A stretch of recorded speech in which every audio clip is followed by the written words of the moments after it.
Yo, what's good? We got a Degenerocity vid, The Beauty of Revenge. From the thumbnail, looks like this is about Kendrick Lamar, Drake, and that stuff. So we're gonna go ahead get started with this. So if you came here from another video, or it's your first video, if you end up liking the video, like it.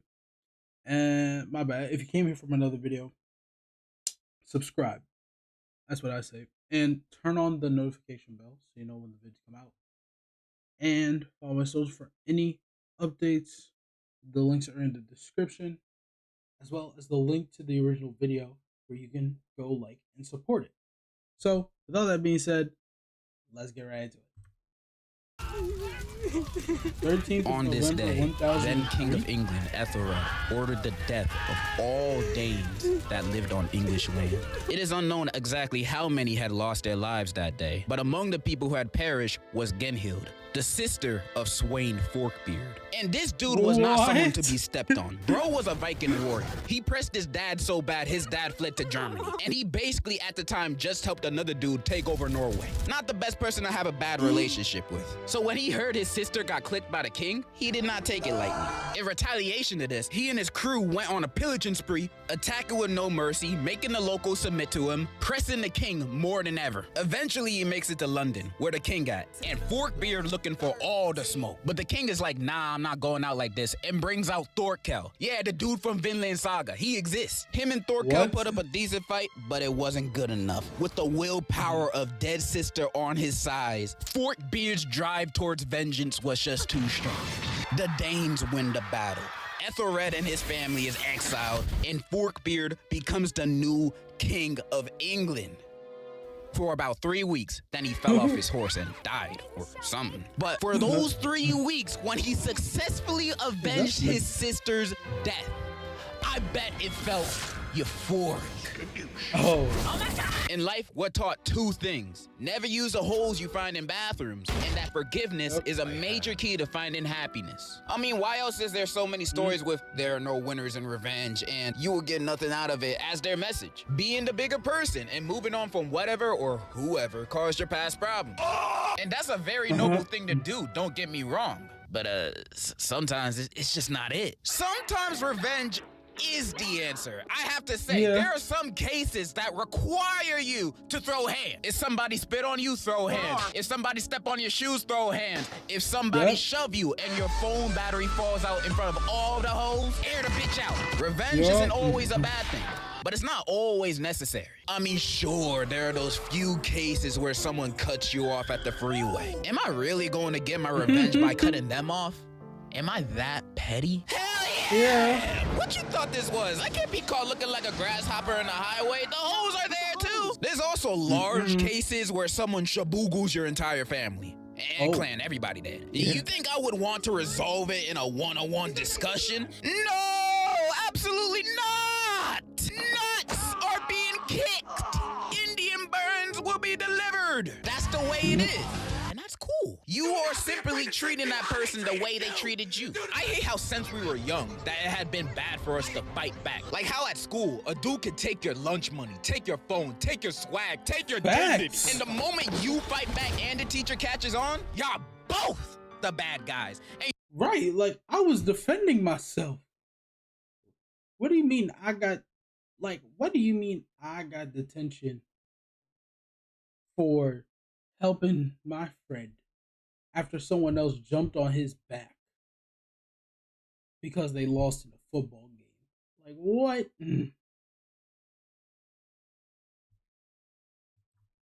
Y'all both get suspended the same amount of days. And the cherry on top, after it's all said and done, the administrator makes you both, you and Dragon Breath, apologize to each other. Yup. You did nothing wrong. All you did was retaliate to them being a jerk. Yet the school wants you guys to make up like it's Barney? Nah, between both of y'all, the beef is for life. Even if you see them 20 years from now at a Walmart, it's on site. In fact, what you did was a reasonable response. Fighting bad, so you ever thought about joining a club? Bitch, is an after-school club gonna give me my lunch money back? No. So the only other sense of satisfaction I can get is by beating it. And people like them need it as a learning lesson, so they don't become those super annoying adults that go up to you while you walking your dog and start petting them like, who are you? And if that's too harsh for you, some people say success is the best revenge. And whoever came up with that was spitting the truth. But only if my op is failing. If they're winning while I'm winning, then I'm not really winning. I'm still losing. For me to feel like I'm winning, my wins gotta be astronomically higher than theirs. Oh, you just got accepted to Harvard? Well, I'm president, and I just signed a bill forcing you to pay 100% income tax every year, and if you don't, it's life in prison. Right. It feels good to win. You see how beneficial revenge can be to the human spirit? It can uplift, it can enlighten, but more importantly, it's fun.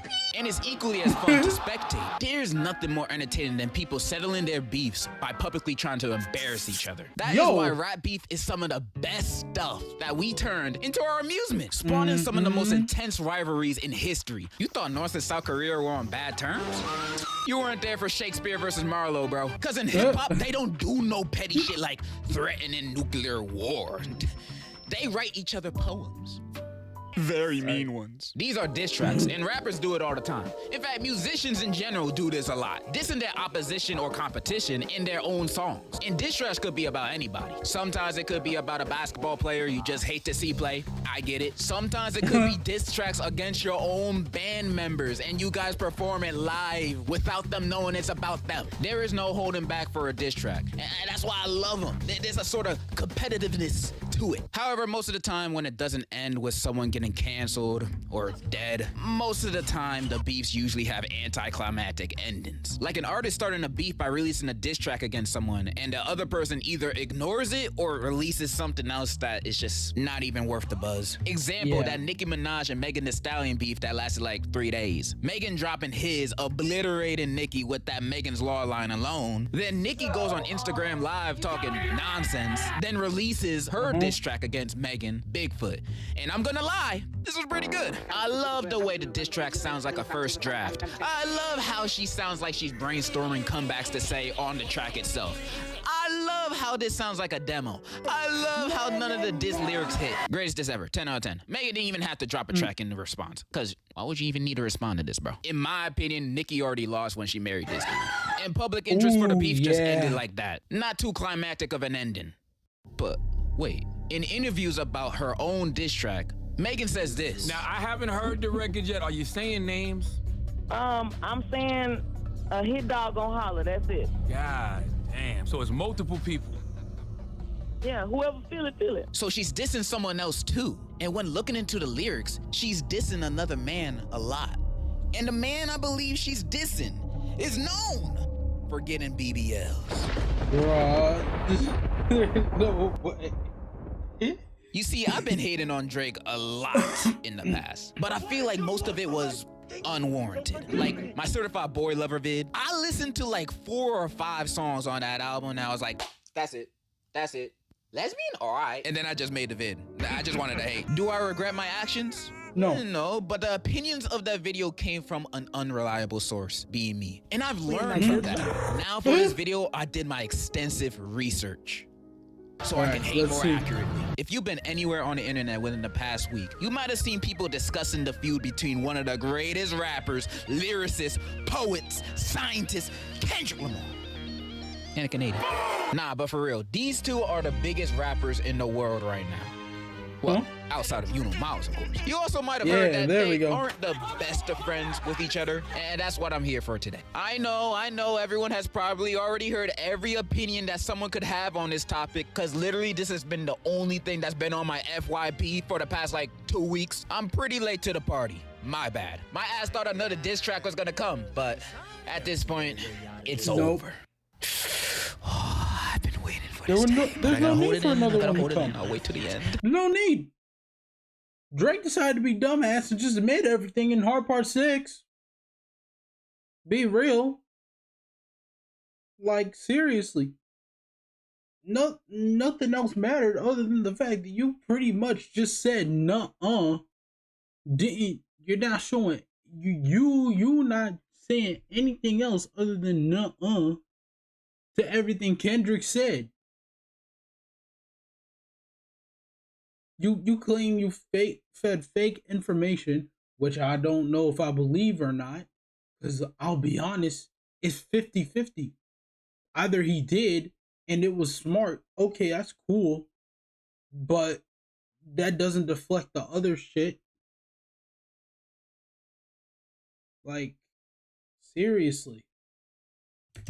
Because I wanted to go through the entire timeline of these two dudes' relationship, sneak disses, and their beef throughout the years. And the timeline starts at Control? 2011 when Take Care was released.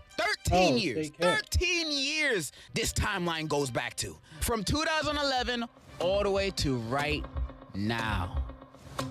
The first time the two collabed together was for Drake's song Buried Alive interlude. The year after, Lamar was an opening act during Drake's and A$AP Rocky's Club Paradise tour. That same year, they had two more songs together, A$AP Rocky's Problems and Kendrick's Poetic Justice. From an outside perspective, based on the amount of collabs these two were doing, these guys seem like the goodest of buddies. Until they weren't. Kendrick dropped his verse on Big Sean's Control, basically saying, I want to murder all of you. Love you though. Drake took this the wrong way and thought it was a genuine attack. Then he seemingly sneak disses Kendrick on the track The Language from Nothing Was the Same. Although Birdman, Drake's dad at the time, said the diss wasn't towards Lamar, Kendrick knew what was up. He then proceeded to diss Drake for real in his iconic Bet 2013 Cypher, which dropped the next month. There were a few other suspected sneak disses here and there, but in November of 2014, during a Days Digital interview, Kendrick was finally asked about the beef between him and Drake, and Kendrick's like, oh, nah, we cool. Huh? Well, I guess if Kendrick says they're good, then they must be good. The beef is over. Way to go, guys. I guess love conquers all after all. Yeah. Yeah, no. See, it's all after all. Yeah. Stop comparing Drake to Me Too. He don't write his own rap. Ooh. C-tier rapper Meek Mill claims that Drake got ghostwriters and he don't write his own stuff, calling him out for being a phony. By the way, the ghostwriter in question was Quentin Miller, and his side of the story makes me sad a little bit, but it's too off track. Now, how does this correlate to Kendrick and them's beef? Well, because a few months earlier, Kendrick dropped To Pimp a Butterfly, and on the track King Kunta, Kendrick disses rappers that use ghostwriters. Now, some might say this may be a coincidence. Except it ain't, because Drake dropped his best project, if you're reading this, it's too late, a month before. Sneak dissing a whole bunch of people, including Mia Khalifa, not even lying. And out of those people, of course, K-Dot was one of them. People, including Mia Khalifa, not even lying. Bitches alter my messages like we have work. It's stories about my life. Hit the net like a bad serve.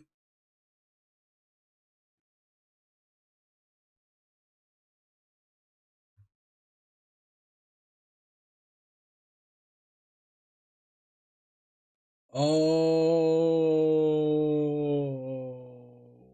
damn. And out of those people, of course, K-Dot was one of them. Probably, maybe. It's speculation. Sneak dissing is not concrete evidence, man. But I guess Kendrick took it personally, because he proceeds to sneak diss Drake for the next 8 years? Damn. Kendrick must be overly dedicated. Fuck y'all too, lame ass nigga. Okay, I know I haven't made it to the modern day yet, but if you listen back to what he's released during this time, a lot of song lyrics can be interpreted as him. All right, let's see. Oh, you important? You the moral to the story? You endorsing? Motherfucker, I don't even like. Oh. Stop telling me before I turn you into a song. Damn. I don't even want your congratulations. I recognize your false confidence and calculated promises. Dissing Drake. And yeah, some might think, bro, not everything a Drake diss. He most likely don't like a few other rappers in the industry neither. And that would be true if it was, but it ain't. The Hard Part 4 is definitely about Drake. I remember people back then were saying, oh, it's about Big Sean. Remember Control? He's dissing Big Sean. Really? Really? Look at these lyrics, bro. Look. Bro has a Really? Really? Look at these lyrics, bro. Look. Don't tell a lie on me. I won't tell the truth about you. Don't tell. Oh. My fans can't wait for me to send your punk ass and crush your whole little shit. I'll big pun your punk ass, you a scared little bitch. Tiptoeing around my name. I guess that's nigga, you lame. And when I get it, you homie, don't you tell me you was just playing. Look, bro has a vendetta against Drake, and he wasn't afraid of him to know it. Drake also, during this period of time, has a few speculated sneak disses, but Drake was mostly busy with someone else during this time. He had other problems to deal with. Drake, for all the dogs, first-person shooter, J. Cole. He casually drops a verse about the big three, saying him, Drake, and Kendrick were it. I don't know where Naruto fits in this, but one of y'all gotta bounce. This line, that wasn't even a diss. It's more of an appreciation than anything to Kendrick. But this verse, at the time, was unknowingly the start of the calm before the earthquakes. Because Kendrick responded to it, and he did not agree. Oh, yeah. Future and Metro Boomin dropped their album, We Don't Trust You, which was basically a diss album towards Drake. No filter, no sneak dissing. They made it well aware that is about him. They even had some big names on there, like Travis, Cardi, The Weeknd, and Rick Ross, I guess. But the one who stole the show is easy. Kendrick. What up, Reddit? He did not pull his punches. Bro was dissing circles around both Drake and Cole. His wordplay was crazy. Say it's a lot of goofies with a check, I mean, did not help Cole or Drake in the slightest that this song got mad popular on TikTok, getting it to #1 on the Billboard. Drake was getting pressed, but before he could retaliate, J. Cole came to his rescue. Did he? Damn, his diss sucked. Bro was talking some nonsense that I don't even think he believed himself, saying Kendrick fell off and said To Pimp a Butterfly was boring? This guy criticizing niggas for being boring? He averaging one hard verse every 30 months or something. Nigga, you too. Like, come on. All right, I don't want to trash on him no more like that. Because 2 days later, after releasing his diss track, bro apologized for it. How many people think Kendrick Lamar is one of the greatest motherfuckers to ever touch a microphone? People clown on him for this, and it do look bad for him or anybody to diss someone just to backtrack immediately. But I think it's a sign of maturity. Cole didn't want to make the diss in the first place, but with this pressure from fans and media, he probably felt like he had to. J. Cole seems like the guy who don't want beef with no one. He a neutral soul. Right, like how are we... J. Cole's the uncle you can't hate, bro. He's an uncle cousin you can't hate. Like, how are you supposed to hate him? For real. And then... I mean, to be real, if people just weren't fucking with it, that was probably the best thing. One, if people were fucking with it, even if people were fucking with it, he probably would have. It didn't matter. I'm trying to say it didn't matter if people were fucking with it. Because, one, he probably didn't think it was good at the end. He either probably didn't think it was good, or he actually probably didn't think it really needed to happen. So it wasn't. So honestly, commend him for it. He took a high road he took kind of a high road. He just let it be. He's the Sweden of rap, and I honestly have nothing but respect for him for that. Remember when I said Cole backtracking showed his maturity? Yeah, Drake don't really know what that word means. Cause on April 19th, 2 weeks later, Drake responds back with push-ups. Drake's comeback to Like That. The cover making fun of Kendrick's shoe size. The title making fun of this video of Kendrick, I think. Okay. And honestly, on release, I didn't think it was that bad. You bite your tongue. Nah, let me specify. Only on release. I know, me defending a Drake diss track against my GOAT Kendrick that I accidentally fall on my head? Well, not recently, but let me speak. There are some lines in the track that made me think, okay, he low-key slid on that. Combined with his flow sounding strong and kind of hard with an infectious beat with some decent one-liners, like, bro, I won't lie. This was kind of a catchy track. Do I think it's better than Like That? Hell no! Nope. Like That is a great song. But if there were no other diss tracks released from either side after Push-Ups, I honestly think Drake wouldn't get that much dirt thrown at him. Like That is the better and more popular song. But let's be honest, it's not like Kendrick said anything too crazy towards Drake, other than an extravagant way of saying F you. This diss track alone wouldn't hurt Drake's career. That's the job for the ones after. But yeah, Drake could have easily came back from this if he ain't dropped another diss track. A 2-pack of ass. Yeah. The AI one. Tailor-Made Freestyle, the second diss track Drake released on the same day. Well, it was leaked first, but most likely on purpose. Yeah, I was gonna say, like, he didn't... Push-Ups wasn't released like that. It was leaked, then released. It was leaked on a whole nother beat, too, which was crazy. Like, when I first heard Push-Ups, it was through this dude's, like, Instagram, and it was, like, a leak. And then I heard the official one, I'm like, is this the same beat or no?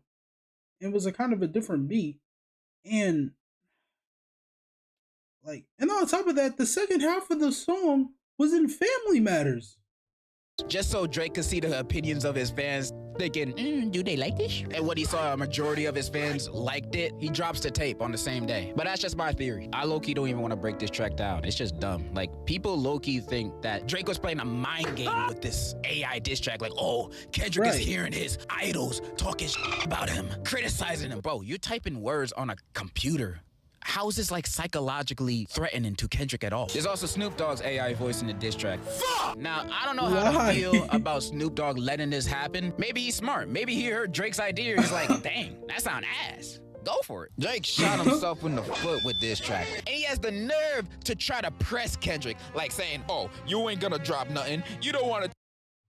Bro, that's like, hold on. Let's talk for a minute. I don't want to pause in a lot, but let's talk for a minute. Let's really talk for a minute.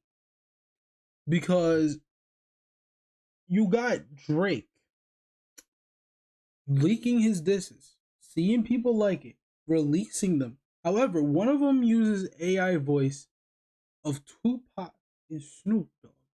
Why in the actual hell is Snoop Dogg an AI? He's alive. If you couldn't get Snoop Dogg for it, oh well. Write some more shit. Bro, come on. That moment just pissed me off. Why was Snoop Dogg AI? Take the spotlight from Mommy Taylor, do you? So you're not gonna do anything. So go ahead. I know you won't say something. Go ahead. Fuck Taylor Swift. Days pass by and there's no tracks. Till the very last day of the month. On a Tuesday morning, I open up IG, I see a post, and I get morning wood instantly. Yep.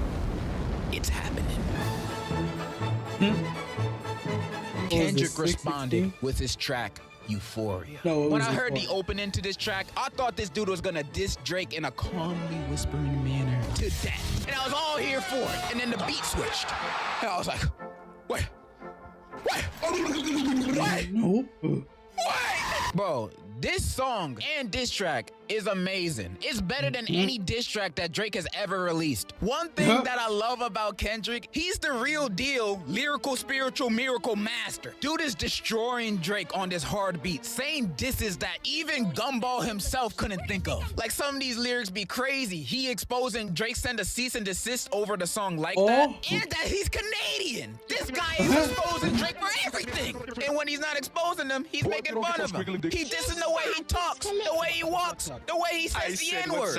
Yet Drake fans still trying to hate like, well, like, shut your bitch ass. And in the record, Kendrick also says, you don't want to respond back, bro. You don't want this smoke. Implying that he got more things to expose him for. And we do see that later. And everyone loved it. We were like, dang, Kendrick really did his thing. He don't even gotta do nothing else. Damn, get off that nigga dick. And then he drops another one. May 3rd, 9 a.m., 6:16 in LA drops. There's so many hidden meanings to the title and cover of this track, but those are not too important. Well, the cover is, but I'll get to that later. The important stuff are the lyrics. Short answer, Kendrick is basically saying, yo, your friends, they ain't your friends. In fact, they working for me. Huh? He also mentions hiding behind Twitter bots, which is actually true. On some Twitter polls, Drake would get an overwhelming amount of votes and weird quote tweets defending him. It's obviously bots though. Like, look at this poll. However, at the same time, Drake might not even be behind this. It could just be a crazy fan making a bunch of bots trying to defend their king. But overall, this track was a continuation of Euphoria. No, Academics was losing it. Academics was losing it behind this whole time, bro. Like, you see it was the Grubhub orders. People were like, oh yeah, I could stress eating, bro. He was losing it, bro. Saying he got ears on the street, and Drake should be worried. The cover alone was a warning, but we all know Drake. He always tries to have the last laugh. Drake drops Family Matters the same night as 6:16, and it was basically a diss towards everybody that took shots at him. He took shots at A$AP Rocky, who dissed him in Show of Hands on We Don't Trust You Too, which that album wasn't as hard, but A$AP's song was a highlight. This is The Weeknd too, because he still butthurt he didn't sign to his OVO label that doesn't give any of their their artists any long-term success or promotion, because Drake signs these people not to help their career, but to use them for his own music. But that's just a theory. Dissed his own crew because apparently he didn't trust them neither. Even J. Cole caught a stray. Like, I thought this dude left a beat. Damn, neither of them like you. And of course, throwing shots at Kendrick. Now, there are a few claims on here that stand out. Saying that Kendrick was responsible for Tupac's family's estate taking down the AI diss track, which, thank God. Also claiming he was a wife beater?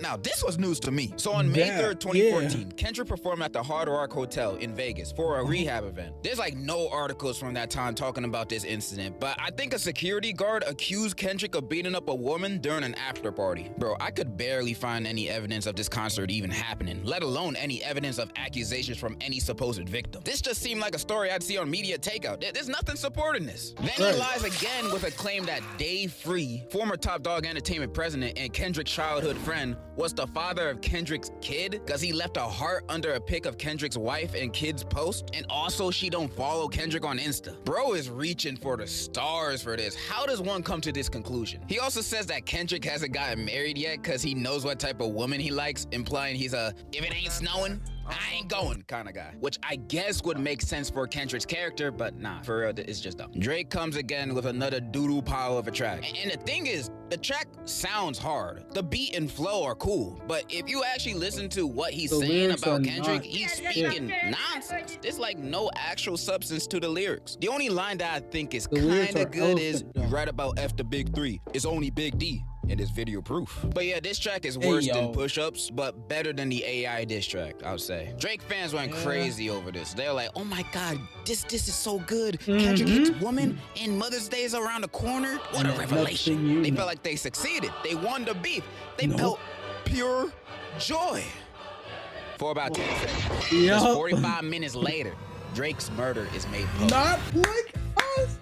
Oh no, Meet the Grams, my bad. Kendrick drops Meet the Grams minutes after Family Matters. And on this track, Kendrick bodies Drake in supervillain levels of ways. First of all, the beat of this track even sounds like a supervillain's theme music. And this eerie piano loop is playing while Kendrick is calmly rapping over and lyrically dissecting and breaking down this man's horrible alleged things he's done. Starting the track with a letter to Adonis, his son, telling his own son that he's a horrible father. He let T.I.'s homie piss on his leg in 2010, and that he could be his new mentor since his own dad ain't teaching him squat. Oh my God. Imagine someone telling this to your son in a song. Even if I was a deadbeat dad, I wouldn't let anyone else know. That's crazy. Also saying don't pay to play with them Brazilians, get a gym membership, which references Drake's supposed BBL. Most people don't know where Drake's BBL accusation comes from. Let me explain. Back in 2016, when Joe Budden and Drake were beefing, Joe Budden accused Drake of removing fat from his stomach to get abs. This type of surgery is called abdominal etching, which is fake abs. And there were some photos from back then that people found sus. The BBL part of it is just a funny joke, because usually when you get a BBL, the doctors usually remove the fat from the stomach to put it in the butt. But they're really accusing him for having fake abs. In the second verse, he starts writing a letter to his mom and pops. This dude getting personal, telling them he's a sick man with sick thoughts and he should be in a cell with Harvey Weinstein, which no one would want to be in. The biggest accusation of all being he and his crew are predators. This is what got people talking the most. And he's been accused of this many times in the past. And some of it like the daughter thing was crazy, but the pedo thing was bigger. Way bigger. And it's crazy because you can say you've had fake info about the daughter, but you didn't say nothing about the pedo shit. His homies too. This was all public information. Alleged public information. I ain't trying to get sued. Further digging on this accusation, saying, I've been in this industry 12 years. I'm gonna tell y'all one secret. It's some weird going on and some of these artists be here to police it. They be streamlining victims all inside of their home and calling them tender. Then leak videos of themselves to further push their agendas. I've seen a lot of celebrity and political news throughout the years. If this info is true, I'm sadly wouldn't be surprised by it. These are like already crazy accusations. And remember, Kendrick is telling all this to his mom. Then the very next verse, he dedicates it to Drake's daughter? What? All right, when I heard this, I went to researching, analyzing this verse immediately. Hours upon hours of searching, trying to find out what this verse really meant. And for like 3 hours of this research, I was convinced Drake had not a daughter, but a son. Another one! I was geeking when I found this info. I thought I had Pusha T this level of evidence. But I'ma save you the internet detective journey and say everything I found was most likely lies. All those hours digging down the toilet. I've even seen some popular TikToks talking about it. I'm not gonna go in depth with what I found. All I'm gonna say is Papi Chulo. I do think the verse implies he has more illegitimate children, though. I mean, we do know he be messing around a lot, so it wouldn't be too out there. And the final verse being the nail in the coffin, Kendrick basically saying, you did this to yourself. You called out my fam, so I had to stoop even lower. From the start, he been telling him, don't tell no lie on me, and I won't tell truths about you. Ending the track with, F a rap battle, this a life battle with yourself. Wow, this is the type of diss track you can't come back from. You would just have to lay down and reflect on your life's actions. Every line in this track is just aimed directly at Drake's soul, each shot as destroying as the next, making me think this is one of the best diss tracks of all time. Hell, it's even on par with Fleetwood Mac's. Everybody was going crazy over this, saying it's over for Drake. Bro finna disappear and start a new life at the Turks. But before that, little did we know, Kendrick was not done playing with his carcass just yet. Because the very next day, he drops another one. I want to tell you my secret now. I see dead people.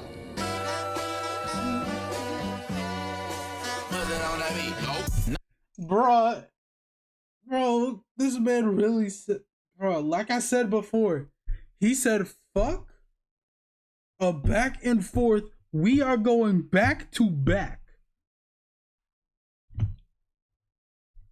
Bruh.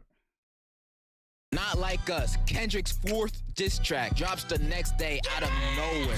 People already thought he won with Meet the Grams, but dropping this was like Kendrick showing up at Drake's funeral and blowing up the casket just to make sure he dead. Cause this track is a bop. He don't even expose nothing crazy on this track that he hasn't already said before. Bro just clowning them in the catchiest way possible. Got everyone in the world yelling, OB ho, catchy hook, catchy one-liners, and saying Drake a weirdo. This might be the greatest song of all time. And one of the smartest choices Kendrick did for this during this entire beef was making both this song and Meet the Grams copyright free. So the popularity of this track was inevitable. A mainstream sounding Kendrick song that is free to use in any aspect? You know everyone gonna take advantage of that. You hear it on YouTube, at clubs, you hear it watching the NBA, you hear and see LeBron partying to this song. That's how you know it's fire. It was over. Even if the accusations of Drake aren't true, having a song hit #1 in the world, that is right, bruh. Without, like, when you see like the Genius charts and all the charts, seeing the diss tracks go hit, bro, it's like I don't think any of the Drake tracks hit #1.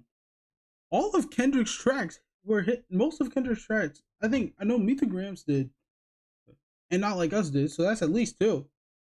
I think Euphoria did too, so maybe 3. 2 or 3 tracks hitting #1. That's embarrassing. That 2 or 3 of your opponents, out of 4 of your opponents' diss tracks, hit #1 and none of yours didn't. And then the fact that you got, and I'm pretty sure the man really posted, oh, but this man can't make a club banger. Look at what he made. And it wasn't. And in the song, he's talking about how much you got in stocks. How many songs did you got in stock? I butchered that so badly. Matter of fact, I'll just look it up. I'll look up the lyrics right now. And yes, my Opera GX sounds like a Wii. How cool is that? You're not like us. You're not like us. Yeah, how many stocks do I really have in stock? 1 plus 1, 2, 3, 4, 5 plus 5. 5. And people were talking about oh yeah, that's how many disses he has left. And if that's true, this wasn't one of them. Because Drake made that slavery bar that Kendrick rebutted to. So if he literally made this in like a day or two, he still had 10 left. If Drake, I'll say this, if Drake came back harder, we probably would have gotten the most hateful album in rap history besides Future's, of course. So, yeah. An anthem about you being a predator will forever leave a stain on your legacy, no matter who you are. Drake never gonna escape this, no matter how hard he tries. But even after all this, Drake does try to. And his response to these tracks are just tragic. We gotta definitely write a song about how we do not diddle kids. Do not diddle kids, it's no good diddling kids. Drake drops his response to Heart Part 6, and dude was playing defense the whole track, basically saying, if I did it, where the evidence? That don't count. Even bringing up Millie Bobby Brown, which I'm still shocked he even brought her up. Like, why? Let's get back to it. Nobody said her name, bro. You bringing her up makes you look more suspicious. He also accuses Kendrick. Because I said that. I said that. I said that. Bro. Nobody brought up Millie. No one even used it as a metaphor or anything.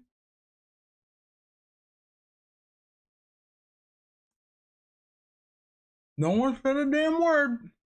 You did that to yourself.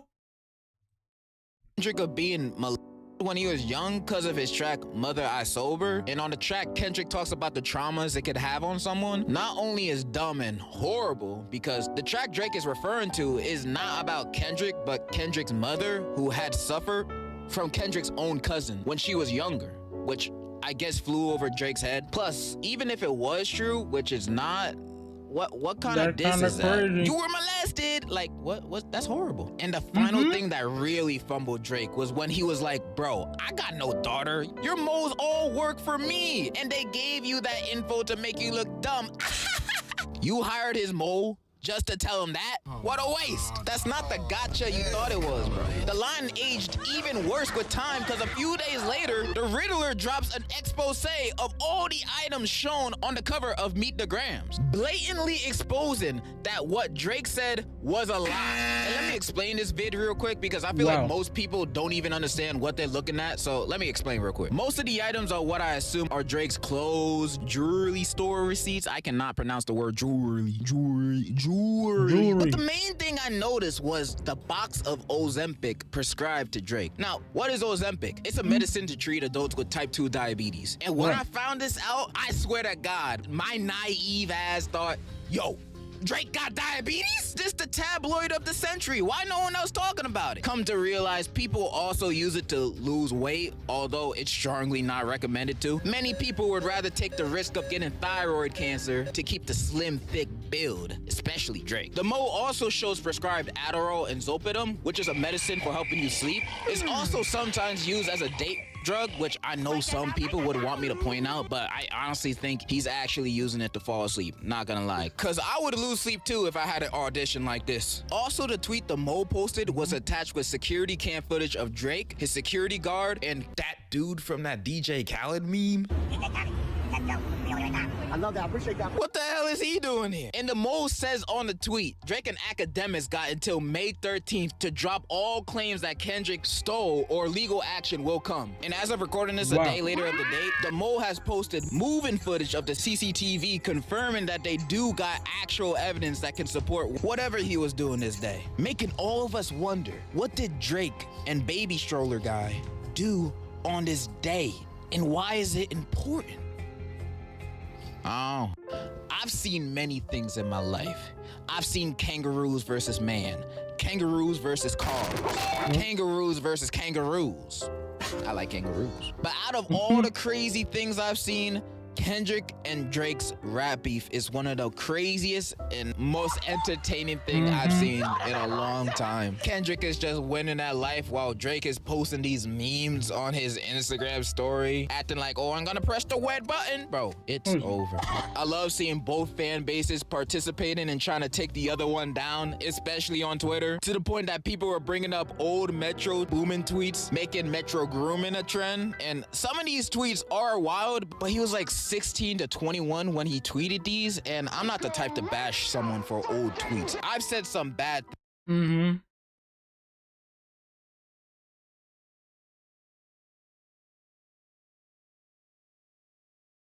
Love when they bring up an old tweet about him talking about teenage girls. Oh, he was a teenager himself? Right. That doesn't matter. Jesus Christ. I swear, people will go through for lengths to get somebody canceled. Things and jokes too in my past that sometimes still be haunting me. People try digging for other tweets from anybody who was related to the beef, like Drake and Kendrick. But Drake ain't really have anything, and Kendrick's old tweets were just like, I'm about to go to Best Buy, so Drake fans hit a dead end on that. The only tweets to come out of this beef that stood out to me were the Ruby Rose ones, who's not even a part of this, but some of these old tweets do make some rappers look concerning. Well, because there are rumors about you and various famous men. Travis Scott. When I was younger. Oh wait, actually I shouldn't do this. I shouldn't do this game.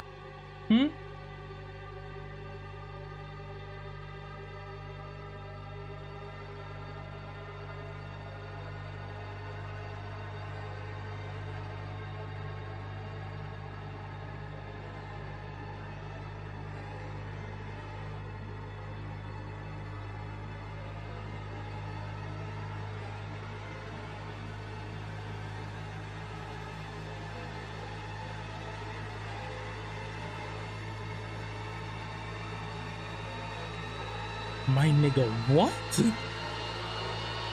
You're a victim. Kendrick Lamar and Drake's beef, I believe, will go down as one of the most iconic things to happen in hip-hop history. The sheer number of diss tracks dropping from both sides, the years of build-up this had, it's like nothing I've seen before in this genre. This is why rap is my favorite genre of music. You can't find this kind of entertainment nowhere else. And it feels even better when the side you've been rooting on from the start wins. I feel like I've talked about everything I was itching to say about this topic. But I have one more thing to mention. If this beef taught me anything, I learned this. No matter what you do, no matter how hard it gets, what we learned? Never stop hating. Never stop hating. Even if it looks like they're winning.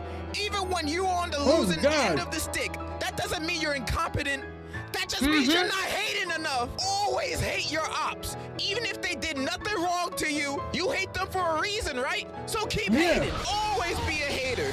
Because when you eventually get your dub, you will experience what the beauty of revenge truly means. And in conclusion, Kendrick won. You a poopy bitch, you a poopy bitch.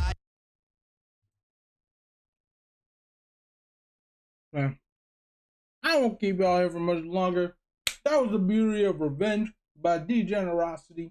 Go support the original video. Link will be in the description. Sorry for talking with food in my mouth.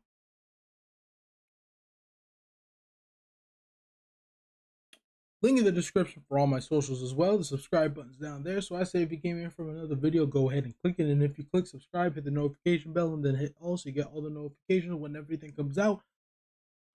And don't forget to like this video as well. And I know I said already, but again, support the original video. Seriously.